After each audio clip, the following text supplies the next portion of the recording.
విదేశాల వనితలకు సారెపోసి పంపేది, భారతీయ సంస్కృతిని సగర్వంగా చాటేది, మన జాతీయ జెండాకు సమానంగా నిలిచేది.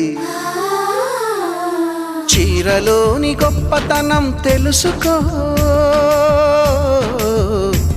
ఈ చీర కట్టి ఆడతనం పెంచుకో.